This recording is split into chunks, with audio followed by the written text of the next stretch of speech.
if social reform is the habit of the great Enlightenment figures of the age, one of the probably the most sweeping agendas laid out in terms of sheer numbers would have to be Mary Wollstonecraft's. In her Vindication of the Rights of Women, she seeks to speak up and change the way half the planet is treated. Well, she has some blind spots in terms of class, and she is writing very much for a bourgeois audience, but she takes up her mantle for speaking for an early version of feminism at a time when very few people were. Her work is in reaction to and in conversation with, you could say, academics love that phrase, several other prominent writers of the time, Rousseau, Edmund Burke, many of the leading intellectual lights of the day were opining on the social reform movements, and she was the one who was piping up and saying, yeah, but what about the women? So she gets great credit for that. And she makes a really good argument. The Vindication of the Rights of Women is an essay, as it is called, but it's a book. I mean, it's like 300 pages long. Well, depending on the edition. But it is a very cogent and extremely easy to read argument. It lays out its case. It's very thorough.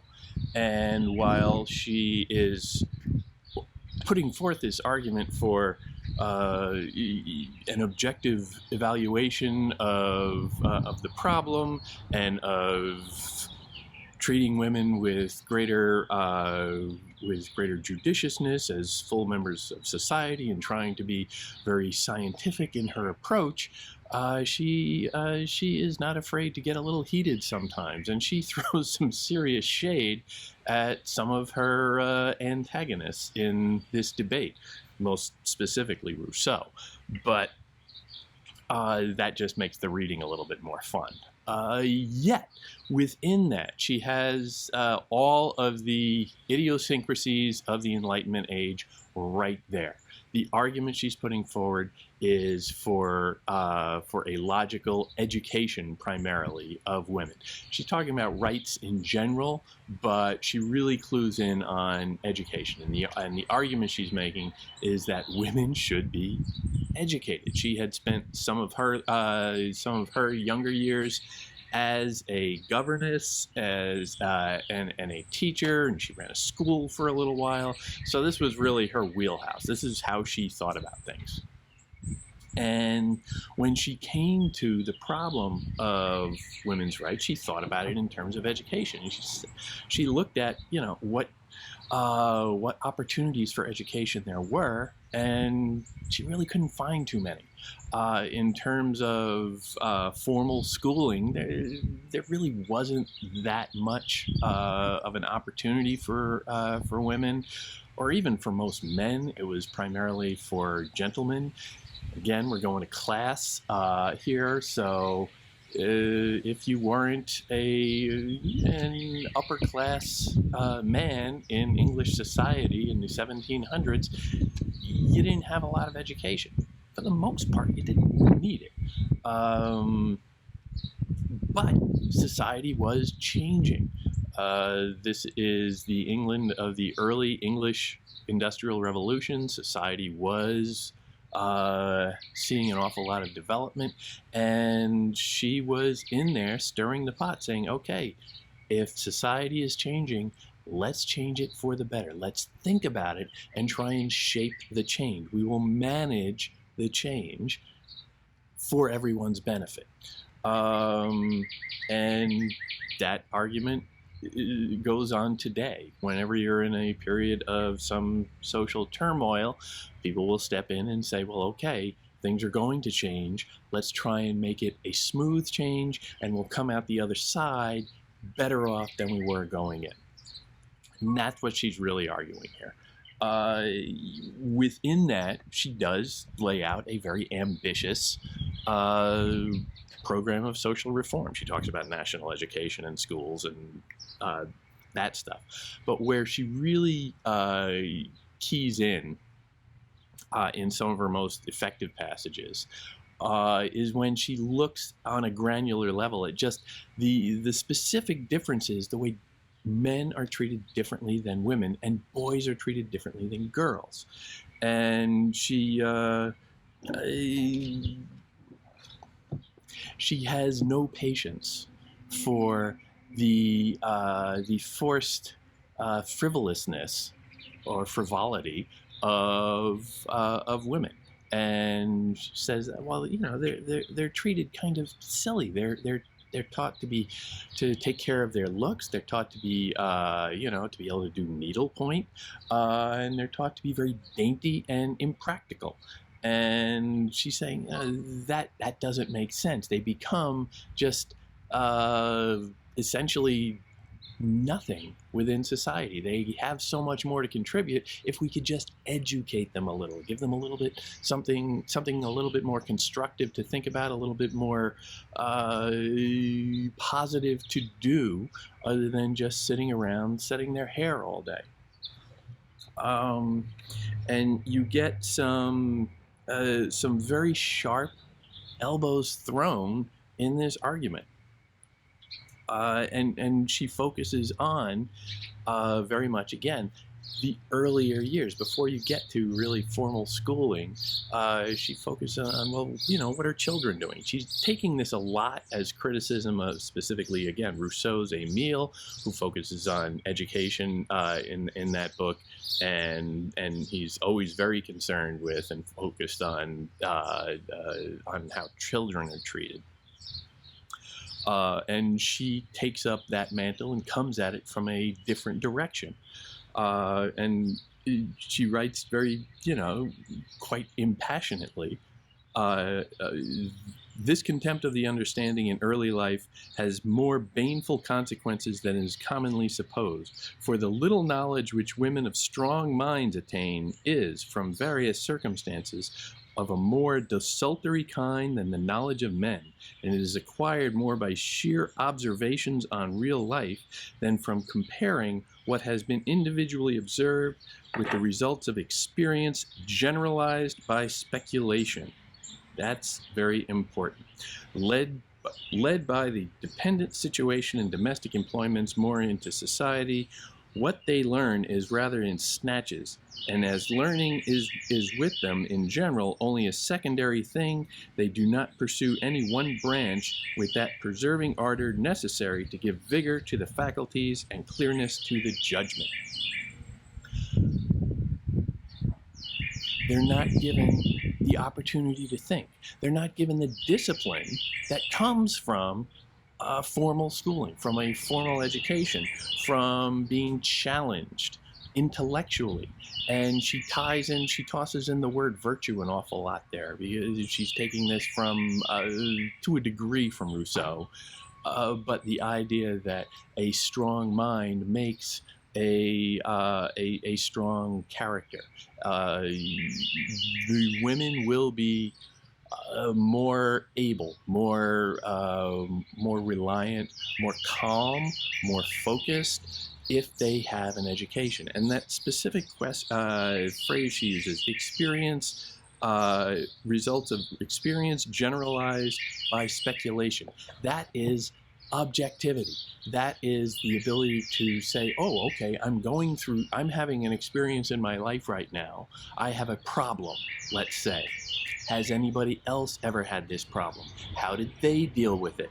What are the consequences of this problem? What has in the past, when other people have had this problem, how did things work out for them? How did they adapt? What did this lead to? And then I will make my decision based on that information. But without that information, I'm just flying blind. This is what she's saying, that without that kind of objective view, women are vulnerable to just stumbling around in the dark.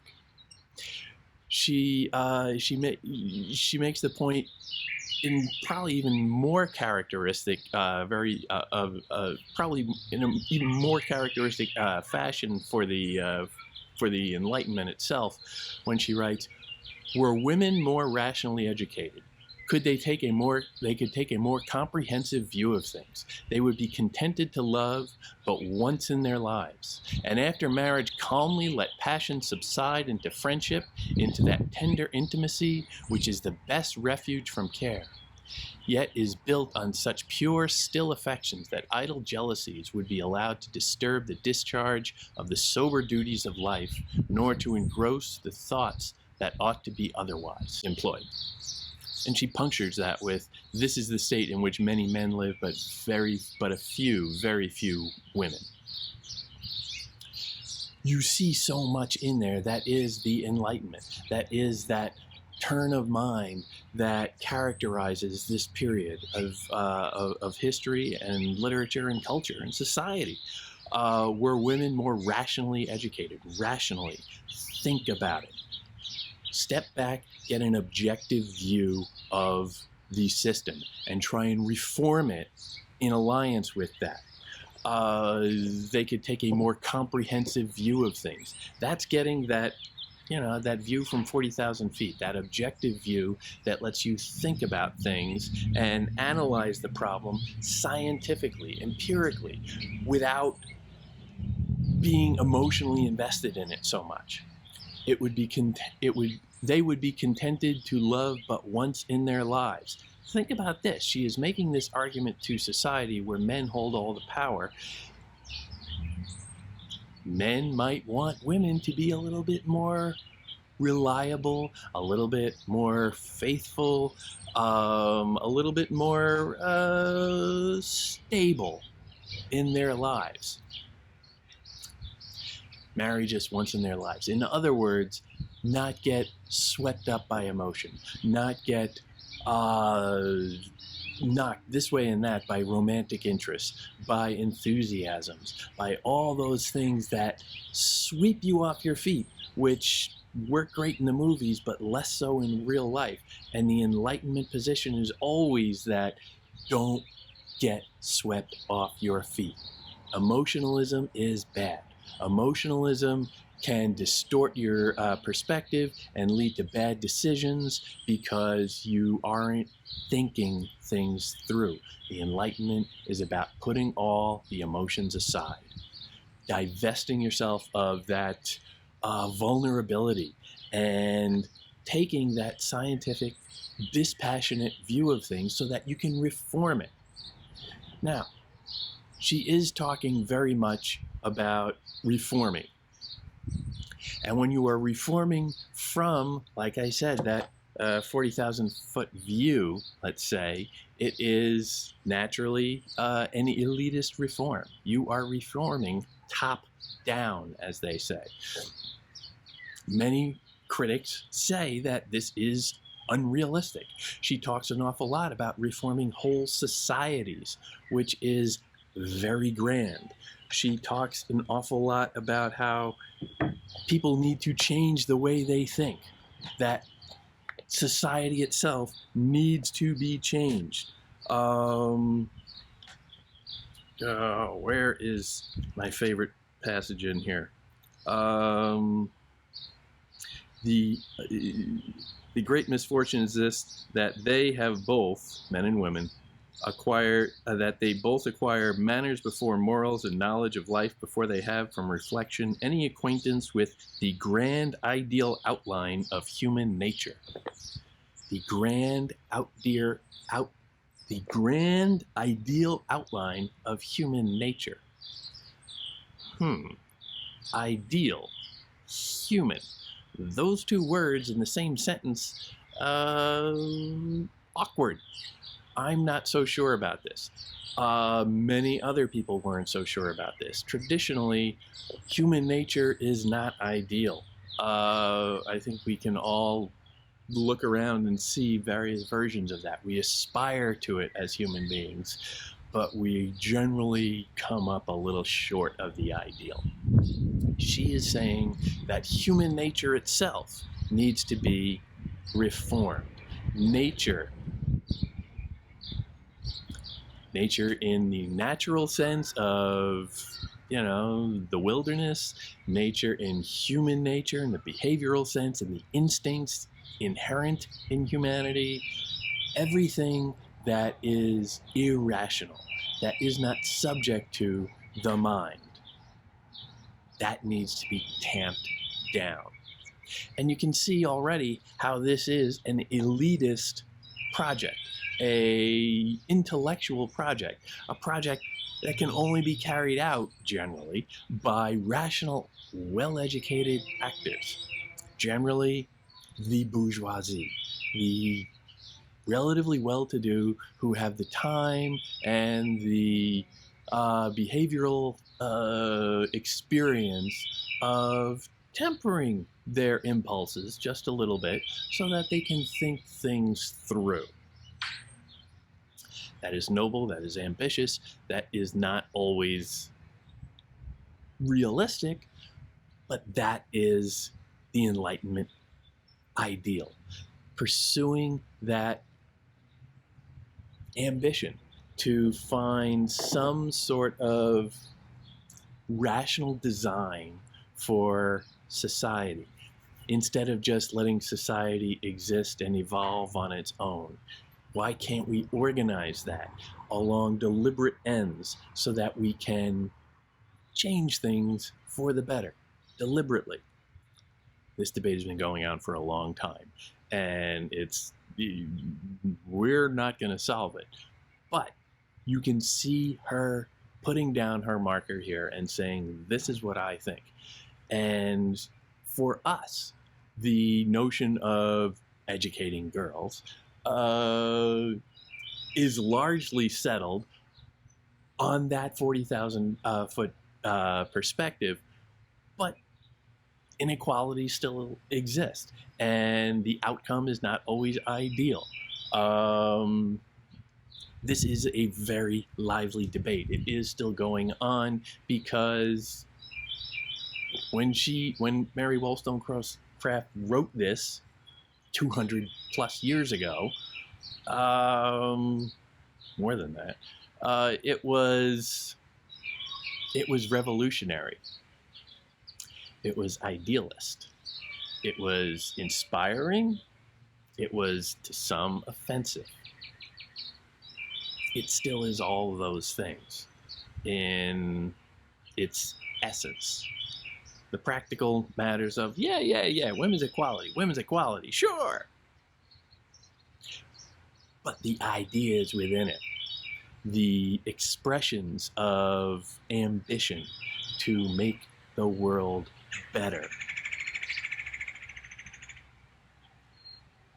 those are tough.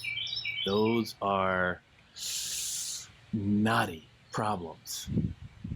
And they are a almost perfect crystallization of the ambitions and the weaknesses of the Enlightenment in Europe.